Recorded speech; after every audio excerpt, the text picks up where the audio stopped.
आज हम आदर्श वीरांगना रानी लक्ष्मीबाई के बारे में आप सभी को बता रहे हैं। बड़े ही ध्यान से सुनिए, क्योंकि हमारे देश को आज़ाद करने में इस वीरांगना का बड़ा ही योगदान रहा। और मुझे लगता है न ही ऐसा कोई था, न ही कोई ऐसा है और न ही कोई ऐसा होगा। ऐसी वीरांगनाओं के बारे में हमें जानने की बहुत ही आवश्यकता है। सन 1857 का गदर भारतीय इतिहास की एक महत्वपूर्ण घटना है। पिछले 1000 वर्षों से भारतवासी निरंतर विदेशियों से दबते चले जाते थे। वीरता और शौर्य में तो वे किसी प्रकार कम नहीं थे। यहाँ के क्षत्रियों के समान निर्भय होकर लड़ने वाले सैनिक संसार में ढूंढने पर भी मिलना कठिन था, पर आपस की फूट और असंगठन के कारण उनको प्रायः पराजय और असफलता का ही मुख देखना पड़ता था। मुसलमानी शासनकाल में तो फिर भी वे समय समय पर अपनी वीरता का चमत्कार दिखाते रहते थे, पर अंग्रेजी हुकूमत में सबको इस प्रकार बांध दिया गया कि स्वतंत्र रूप से हाथ पैर हिलना भी असंभव हो गया। अंग्रेजों की नीति यही थी कि यहीं के सैनिकों और यहीं के साधनों से देश में एक एक भाग को अपने अधिकार में करते चले जाएं। फौजों के अफसर जरूर अंग्रेजी रहते थे और तिहाई चौथाई अंग्रेज सिपाही भी सावधानी की निगाह के साथ में रखे जाते थे, पर ज़्यादातर परिश्रम और लड़ने का काम भारतीय ही करते थे। लगभग 100 वर्ष से इसी नीति से काम लेकर इन विदेशियों ने सन 1857 तक भारतवर्ष के नक्शे का लगभग पौन भाग लाल रंग में रंग दिया था। पीले रंग वाला भाग देशी राज कठिनता से 1/4 ही रह गए थे और उनकी स्वतंत्रता भी दिन पर दिन सीमित की जा रही थी। गदर के पहले 10-5 वर्षों में अंग्रेज गवर्नर जनरलों ने देशी राज्यों को हड़पने की नीति को बहुत तेज कर दिया था। सतारा, नागपुर, अवध, झांसी आदि कितने ही राज्य झूठे बहाने से लगातार अंग्रेजी हुकूमत में मिला लिए गए थे। अनेक छोटे छोटे जागीरदारों की भूमि पर भी सरकारी आधिपत्य हो गया था। इसके सिवाय जिस प्रकार संभव हुआ प्रजा को लूट लूट कर भारतवर्ष का धन इंग्लैंड पहुंचाया जा रहा था। इस प्रकार राजनीतिक अधिकार को, आधिपत्य को दृढ़ करने के साथ ही भारतीय धर्म और सभ्यता को भी चोट पहुंचाया जा रहा था। लगातार ईसाईयत की प्रचार की चेष्टा की जा रही थी, जिससे लोगों में विरोध की भावना उत्पन्न न हो। वह हिंदू मुस्लिम को बांटते थे और ईसाई का प्रचार करते थे। इन सब कारणों से कई वर्षों से देश के भीतर असंतोष का भाव बढ़ रहा था।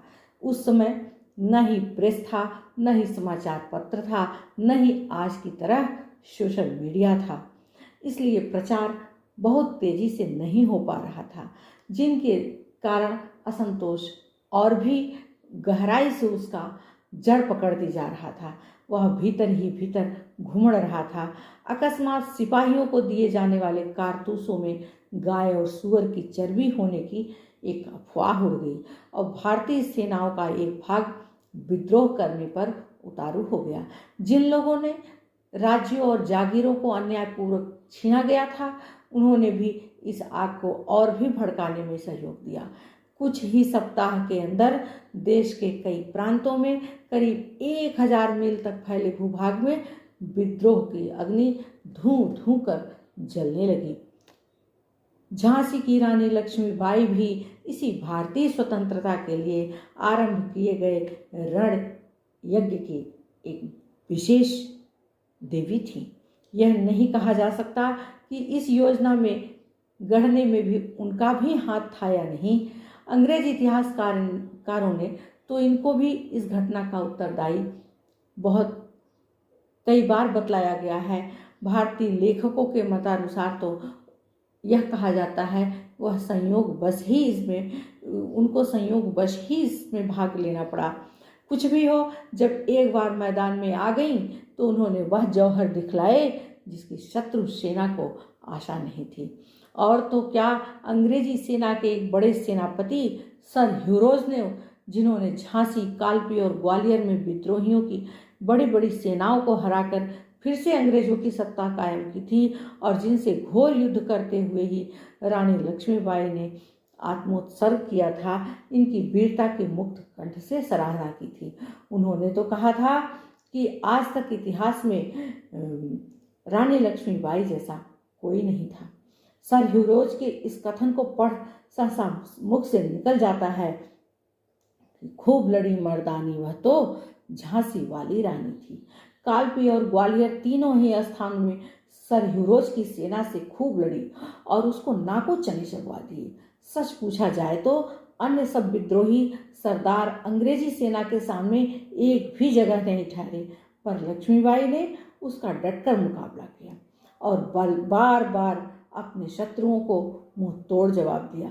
वह तो एक तरफ उनके पास अल्प साधन और दूसरी ओर अंग्रेजों के पास नए नए हथियारों का होना था, जिससे अंत में विजय श्री अंग्रेजी सेना को ही मिली।